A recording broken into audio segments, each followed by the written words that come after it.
लाठी लड़ने के काम में आती है, लाठी वार करने के काम में आती। तो उसको मालूम है अगर मैं संटी से नहीं सुधरा तो लाठी, तो तेरे सोठे और तेरी लाठी से मुझे खाई किसी ने कभी, खाई किसी ने कभी संटी खाई कि नहीं खाई?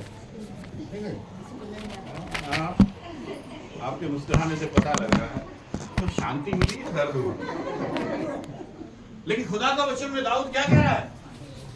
मुझे क्या मिलती है? शांति मिलती है। और आगे, तू मेरे सताने वालों के लिए मेरे लिए मेज बिछाता है। अब तू मेरे दुश्मनों के सामने भी, मेरे विरोधियों के बीच में भी मेरे लिए खाने पीने की व्यवस्था करता है। दस्तरखान बिछाता है, मेज बिछाता है। हालेलुया। मेज का मतलब हुआ संगति, मेज का मतलब होता है संगति।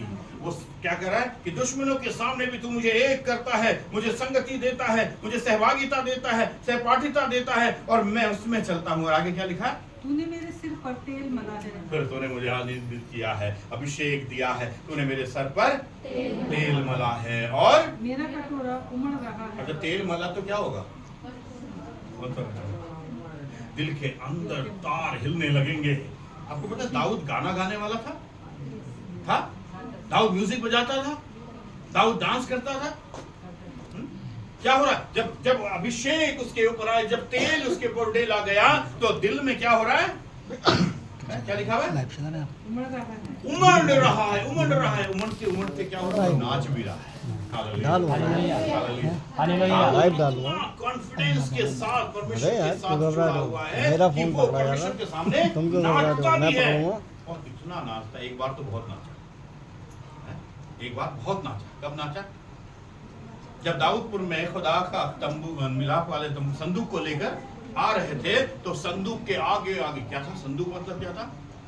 संदूक के अंदर वाचा की पुस्तकें थी, और उसमें खुदा की उपस्थिति थी, और खुदा की उपस्थिति में वो नाचता हुआ जा रहा था। इतना नाचा कि लिखा है वचन में कि उसको पता भी नहीं था उसके कपड़े का। फिर थोड़ी देर के बाद जब नाचते कहाँ? घर के अंदर नहीं नाच रहा था, रोड में नाच रहा था, क्योंकि बैलगाड़ी रोड में चल रही थी, उस पर संदूक रखा हुआ था, और वो नाचते हुए जा रहा था। उतनी देर में, ध्यान से सुनो, थोड़ा सा हो सकता है बुजुर्गों को बुरा लगेगा ये शब्द, उसकी गर्लफ्रेंड ऊपर बैठी हुई, वो देख रही थी, उससे उसकी शादी होने वाली थी, उसकी तैयारी चल रही थी, वो देख रही थी, तो सुना रही थी, बड़ा अच्छा लग रहा है, सुनाते ना, बड़ा अच्छा लग रहा है, बेइज्जती करा रहा है मेरी तो शादी होने वाली है, और तू ऐसे रोड में नाच रहा है। तो दाऊद ने क्या बोला पता? मैं इससे भी ज्यादा नीचे गिरकर खुदा की इबादत कर। हालेलुया। ये वो दाऊद है जो इतना खुदा को महत्व देने वाला है। भाई क्या दाऊद, ऐसी कौन सी बात हो गई? इतना ज्यादा करीब क्यों रहता है? इतना ज्यादा कॉन्फिडेंस कैसे है? फिर आखिरी लाइन में पढ़ लेंगे, फिर हम इसके अंदर घुसेंगे। निश्चय भलाई और करुणा, फिर वो कह रहा है कि निश्चय निश्चय निश्चय मतलब पक्का उसकी करुणा और उसकी भलाई जीवन भर मेरे साथ, पूरी जिंदगी भर मेरे साथ रहेगी। फिर अंतिम लाइन में कह रहा है, और मैं यहोवा की धाम में सर्वदा वास करूंगा। फिर मैं स्वर्ग राज्य में वास करूंगा। आप समझ सकते कहां से शुरू करा था उसने? उसकी आधीनता में, उसकी चरवाही में वो जानता है। उसके बाद वो पूरा खाना पीना, रहना, धार्मिकता, यानी प्रभु में बढ़ना, सब कुछ, दुश्मनों के सामने खाने पीने की व्यवस्था, मेज बिछाना, सिर पर तेल का अभिषेक देना, और उसके बाद करुणा भलाई को बनाए रखना, और अंत में मेरे राज्य में, यानी खुदा के राज्य में वो जाना। दाऊद ने अपने आप को ऐसा बनाकर, तो भजन 23 को बहुत से लोग रट देते हैं। मैंने देखा बहुत से लोगों को रटा हुआ रहता है, लेकिन उसके अंदर कभी घुसे नहीं होते। आइए आज मैं थोड़ा सा आपको आगे लेकर के जाऊंगा कि ये दाऊद क्यों इतना कॉन्फिडेंस के साथ है। दाऊद कौन था? राजा था।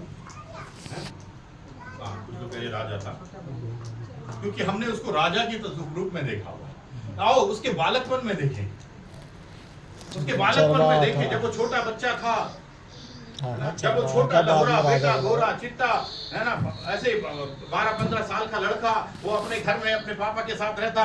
बड़ा भाई कहता जा पानी ला, जा रोटी ला, जा सब्जी ले आ, जा बकरी चरा ले, जा मुर्गी चरा ले। छोटों से ये कहते ना लोग, ठीक है, छोटों से काम कराते, बड़ों से नहीं कहते। पर हिम्मत नहीं होती बड़ों से कहते, बड़ा जवाब दे देगा। छोटे से कहते जा ये कर ले, जा दुकान चला, जा सब्जी लिया, है ना। बहुत से बुजुर्ग माता पिता बच्चों से कहते जा हुक्का जला ला, जा बीड़ी जला ला, जा स्फूर्ति लिया, है ना, ये भी कहते थे। दाऊद भी ऐसे ही छोटा सा बच्चा था, लहुरा बेटा, गोरा चिट्टा, सब कुछ, खुदा की उपस्थिति में रहने वाला व्यक्ति। उसके पास खुदा के साथ रहने का बहुत समय मिलता। पता है क्यों? क्योंकि वो अपने घर में अपने पिता की भेड़ बकरियों को चराता और जंगल में रहता था। ज्यादा समय उसका कहाँ बीत रहा? जंगल में। तो भेड़ बकरियों को चराता है। वचन में ऐसा लिखा, अगर आप पहला शमूएल के 18, 19, 20 आपको एक काम देके जा रहा हूं मैं, है ना। पहला शमूएल की 17, 18, 19 अध्याय को पढ़ना है। कितने लोग पढ़ेंगे?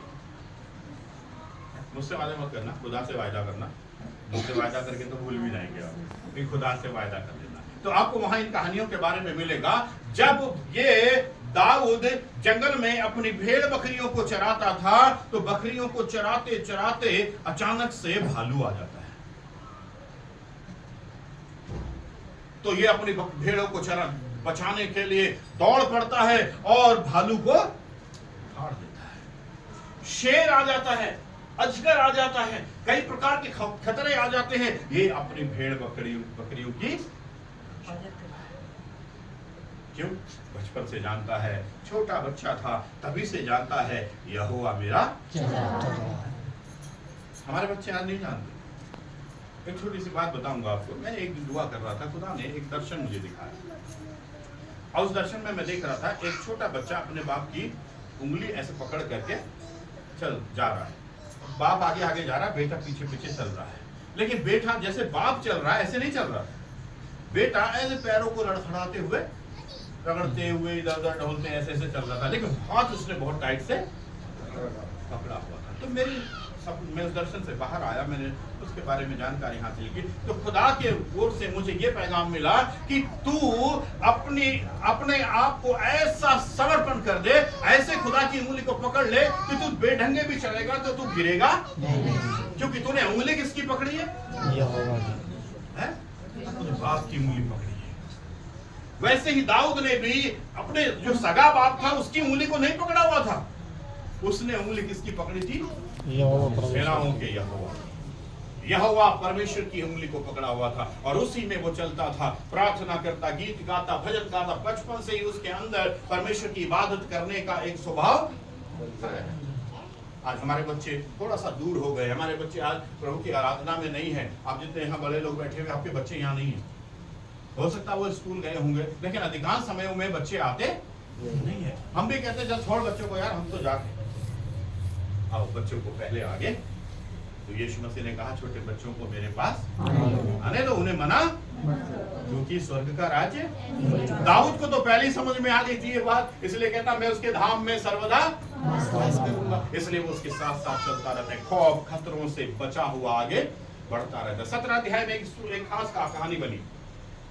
एक दिन अपने भाइयों को रोटी देने के लिए वो गया, कहां? शाऊल के पास। शाऊल के राज्य में घुसा, शाऊल के सिंहासन के पास पहुंचा, जहां उन्होंने डेरा डाल कर रखा था, जहां पर युद्ध चल रहा था। वो युद्ध बहुत खतरनाक था। युद्ध किसके साथ था? गोलियत के साथ, फलस्तीनियों के साथ। तो दाऊद ने दूर से देखा, छोटा बच्चा, उसने अपने भाई को देखा, अपने भाई को देखा। अब ये सबसे छोटा था और उसका भाई उससे बहुत बड़ा था। तो इसने अपने भाई को देखा, इसका भाई युद्ध के मैदान में है, सामने दुश्मन है और भाई डरा हुआ था पीछे है। तो उसके अंदर एक जलन सी आ गई, और वो जलन उसकी खुद की नहीं थी, वो जलन सेनाओं के यहोवा ने उसके अंदर डाली। हालेलुया। परमेश्वर ने उसके अंदर डाली। वो परमेश्वर के साथ चलने वाला था, जंगल में रहने वाला था, खतरों से खेलने वाला था। और समय आया जब गोलियत के सामने उसके भाई खड़े थे, साउल राजा उसके सामने खड़ा था, डरा हुआ। कौन है? वो ललकार रहा था, तुम में कोई हो, ऐसे बोलते सिंगल फाइट, कोई तुम में हो तो आए मुझसे लड़े।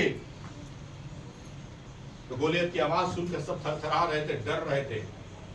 तो ये छोटा सा लड़का आगे गया। क्यों गया? इसको मालूम था यहोवा मेरा चरवाहा है। ये आगे बढ़ गया और बोला, हे गोलियत, आज मेरा परमेश्वर तुझे मेरे पैरों के नीचे कर देगा। कौन करेगा? कौन करेगा? इतना कॉन्फिडेंस को मालूम है मेरा चरवाहा कौन है। आज हम कहाँ बैठे हैं? आज भी हम वही सुनना चाहते हैं, परमेश्वर ने जगत से प्रेम किया, अपना पुत्र दे दिया, वही आज हम वही सुनना चाह रहे हैं। आगे बढ़ जाओ, विश्वास करने वाले बनो, खुदा आपके साथ है। परमेश्वर आपकी विपरीत परिस्थिति में, विषम परिस्थितियों में आपके साथ रहता है। दाऊद को मालूम है वो मेरा चरवाहा है। वो कह रहा है कि वो ही परमेश्वर यहोवा आज तुझे मेरे पैरों के नीचे कर देगा। आमीन, हालेलुया। आपका दुश्मन, आपका शत्रु, आपकी बीमारी, आपकी परेशानी, आपकी बेचैनियां, आपके घर में बैठे हुए भूत प्रेत, वो सब यीशु के सामने घुटना टेक देंगे। आमीन, हालेलुया। और आपका विश्वास वो ही होना चाहिए जो दाऊद के अंदर। मैं जब इसको पढ़ रहा था मैं घुसा इसके अंदर। मैंने कहा प्रभु इतने सालों से पढ़ते आ रहे हैं भजन तेज और रटते जा रहे हैं, चर्च बच्चों को भी संडे स्कूल को भी रटा रहे हैं, सब कुछ हो रहा है, लेकिन प्रभु इसकी गंभीरता को समझ नहीं पा रहे हैं। तब सालू ने देखा है बड़ी जिद कर रहा है, तो भाई उसका बड़ा भाई आकर उसे टोकने लगा, चल चल भाग यहाँ से। करते ना, हमारी बेइज्जती करने आया है, हम यहाँ के सैनिक हैं, हमारी बेइज्जती करने आया है। नहीं, भाई की तरफ देख रहा था, भाई तू इतना बड़ा होकर इससे डर रहा। सोचो उसका भाई बड़ा था, हो सकता मेरे जैसे होगा, हट्टा कट्टा लंबा चौड़ा, और मैं मेरे जैसा वो गोलियत को देख के ऐसे देख रहा होगा, गोलियत, और डर लग रहा होगा। पर दाऊद के अंदर डर बिल्कुल नहीं था। पर दाऊद ने इसको डायरेक्ट जाकर बातचीत किया और अनुमति मिली कि शाऊल तैयार हो गया। उसने बोला ठीक है, अगर तू ऐसा कर सकता है तो तू बढ़ आगे। बढ़ गया। शाऊल ने अपने कपड़े दे दिए, युद्ध के सारे कपड़े उसको दे दिए, उसको मुकुट पहनाया, उसके जितने भी जो हथियार होते हैं युद्ध के, कमरबंद था उसका, झिलम थी, सब पहनाया उसको। तब बेचारा छोटा बच्चा इतना बड़ा वस्त्र पहनकर चल ही नहीं पाया। अब तलवार इतनी भारी कि वो तलवार को हाथ में लिए हुए चल ही नहीं पाता। ना ना ये मुझे नहीं चाहिए, कपड़े उतारे, बोले ना ना अब मैं अपने तरीके से जाऊंगा क्योंकि मेरा सेना को यहोवा मेरे नाले में गया, 5 पत्थर उठाए, गोफन उठाया, 5 उठाए थे पर एक ही से मारा था। चलो तुमने 5 उठाया था पर इसका मतलब क्या था? मैं आज सोचता हूँ 5 क्यों उठाए थे? एक ही से मारना था तो एक ही उठाता। शत्रु कभी भी हारता नहीं है। शत्रु हारता नहीं है, इसलिए खजाने में हथियार होने जरूरी है। उसने एक ही घुमाया, उसके माथे पर लगा और वो वहीं गिर गया। दाऊद दौड़ कर गया, उछलकर उसके पेट पर बैठ गया, उसी की तलवार ली और उसी को चर्चा फैल गई। हालेलुया, चर्चा फैल गई। किसने मारा? दाऊद। किसने मारा? दाऊद ने नहीं मारा ना, ये तो सेनाओं का यहोवा था जिसने ये होने दिया। उसको इतना अधिकार दिया, इतनी सामर्थ्य दी, गोलियत को निर्बल कर दिया। बिल्कुल आपका शत्रु आपके सामने कांपेगा, थरथराएगा। शत्रु से जब बात करता हूं तो आपका पड़ोसी नहीं कह रहा हूं मैं, जिसने गाली दी थी आपको, मैं उसके बारे में बात नहीं कर रहा हूं। वो शत्रु जो आपको सुबह उठने नहीं देता, वो शत्रु जो आपको आराधना करने नहीं देता, वो शत्रु जो आपको प्रार्थना करने नहीं देता, वो शत्रु जो आपको संगति में आने नहीं देता है, जो आपके पासवान के खिलाफ शब्दों को बोलने के लिए मजबूर करता है, उस शत्रु के बारे में बात कर रहा हूं। उस शत्रु को आपके पैर के नीचे। Hallelujah, hallelujah, hallelujah, hallelujah. नहीं, मैं आकर पौलुस ने बोला युद्ध के सारे हथियारों को बांध लो, है ना। इफिसियों 6वें अध्याय में बोला कि युद्ध के सारे हथियारों को बांध लो ताकि बुरे समय में शैतान के युक्तियों का सामना।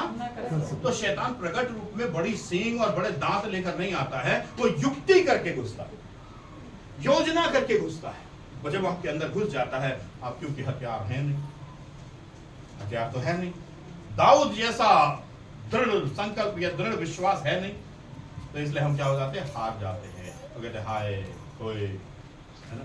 हम इसे कितने लोग जब सुबह उठते हैं नींद से, कैसे उठते हैं? एकदम उठ के हालेलुया हो चंगे होकर उठते हैं। अधिकांश लोग सुबह ऐसे उठते हैं, ऐसे तो उठते हैं। क्यों उठते हैं? रात भर क्या सेनाओं का यहोवा आपके साथ था कि नहीं था? सुनो, था कि नहीं था? अगर था तो फिर सुबह क्यों कराहा रहे हो? क्यों जमाई ला ले रहे हो? क्यों निर्बलता दिखा रहे हो? क्यों हड्डियां तुम्हारी चढ़क रही है? और अगर रात भर सेनाओं का यहोवा आपके साथ था तो सुबह कैसी होगी? तरोताजा। Hallelujah hallelujah. सुबह की जिंदगी आपकी खुदा के हाथों में। तो दाऊद ऐसे खड़े हो गया और गोलियत को गिरा दिया। सब लोग सोचने लगे यार ये रोटी देने आया था और क्या कर दिया। चर्चा फैल गई कि शाऊल ने तो हजारों को मारा और दाऊद ने लाखों को मारा है। Hallelujah hallelujah. दाऊद की जय जयकार होने लगी। शाऊल शर्मिंदा हो गया। अब ध्यान से सुनिए आगे की कहानी। शाऊल ने उसको बहुत अप्रिशिएट नहीं किया, बहुत आदर नहीं दिया, बहुत ज्यादा उसको सबके सामने वाह वाह आओ माला पहनाओ, वाह वाह वाह पूरे विजय दिलवा दी, ऐसा नहीं बोला। वो अंदर से घबरा गया क्योंकि मैंने तो हजारी को मारा था, इसने तो लाखों। तो चर्चा किसकी ज्यादा हो रही? दाऊद की हो रही है। तो जब सामने में किसी और की चर्चा होगी, राजा मैं हूं और मेरे सामने इनकी चर्चा होने लगे तो मुझे कैसा लगेगा? बुरा लगेगा। तो दुश्मन हो गया, दुश्मनी हो गई आपस में। बोले ना इसको तो किसी तरह। और जब उसने ऐसा सोचा तो खुदा का जो आत्मा था वो शाऊल पर से अब वो पागल सा हो गया। अब उसने निर्णय कर लिया कि दाऊद को मारना है मैंने। अभी दाऊद उम्र में बढ़ रहा है, अब दाऊद उम्र में बढ़ रहा है, कद में बढ़ रहा है, दिल डौल में बढ़ रहा है। एक दिन समय आया, क्या समय आया कि राजा बदलना पड़ेगा। शाऊल को मनुष्यों ने बदला, मनुष्यों ने राजा नियुक्त किया था, लेकिन खुदा की ओर से राजा नियुक्त होना था। अब जिन लोग कह रहे कि वो राजा था तो राजा अब बना, वो इतने सारे पापड़ बेलने के बाद, इतने विश्वास योग्यता के बाद वो राजा बना। तो राजा बनने के लिए खुदा ने शामूएल को बोला कि तुझे राजा नियुक्त करना है, चला जा यिशै के घर में। और वो यिशै के घर में आ गया और बोले इसी घर में तुझे राजा नियुक्त करना है। तो उसका सबसे बड़ा वाला भाई सामने आया, लंबा चौड़ा। और शामूएल ने देखा ये राजा, चलो इसको अभिषेक करता। जैसे अभिषेक करने पर था खुदा ने बोला ना ये वो व्यक्ति नहीं। तो शामूएल भी सोचने लगा ये लग तो राजा जैसा रहा, बड़ा रौब है, क्योंकि सैनिक था वो, सेना में था। वो नहीं, दूसरे का नंबर वो भी नहीं, तीसरे का नंबर वो भी नहीं, सबका नंबर लग गया। फिर यिशै से पूछा क्या और भी कोई बच्चे हैं तेरे, और भी कोई बेटे हैं? तो उनको इसके बारे में जरा सा भी नहीं था कि दाऊद का कोई रोल हो सकता है, किसी को खबर नहीं थी। तो दाऊद जंगल में फिर वही काम कर रहा था, भेड़ बकरियों को चरा रहा है। अब बुलावा भेजा तो दाऊद आगे साथ खेलते हुए, बच्चा कैसे आता है? ए लल्लू पापा बुला रहे, तो कैसे आएगा? सरपट दौड़ता हुआ आएगा ना, पापा बुला रहे। भागे घर में, देखा तो सामने शामिल खड़ा है, वहां पे बाकी भाई लाइन में खड़े, पापा उधर बैठे हुए हैं, शामिल वहां पर खड़ा हुआ है, अभिषेक करने के लिए तैयार है। जब ये सामने आया तो देखा लिखा हुआ है बड़ा मासूम चेहरा, सुंदर सुडौल और बिल्कुल लालिमा उसके चेहरे से। ये राजा नहीं हो सकता, ये तो बच्चा है गंदा, ये छोटा बालक, ये राजा कहाँ हो सकता है? तो खुदा से बात की शामूएल ने, खुदा ने बोला यही है, इसको अभिषेक। हालेलुया। ये वो जो कहता है यहोवा मेरा चरवाहा है, जो कहता है कि वो मुझे हरी चराइयों में ले जाता है, जो कहता है कि वो मुझे सुखदाई जल के झरने के पास ले जाता है, जो उस पर पूरा भरोसा रखता है, वो परमेश्वर ने चुन लिया। हालेलुया। आपको पता है दाऊद के बारे में एक बात आई थी, तो खुदा ने कहा मेरे मन के अनुसार मुझे एक व्यक्ति मिल गया। खुदा के मन के अनुसार। क्या मैं और आप खुदा के मन के अनुसार हैं? मेरे भाइयों पीछे बैठे हो, क्या हम खुदा के मन के अनुसार हैं? क्या खुदा ये कहेगा कि ये मेरे मन के अनुसार है, ये वो व्यक्ति है जो मुझे अपना चरवाहा मानता है? दाऊद के चरवाहा कहने का तात्पर्य बहुत बड़ा है।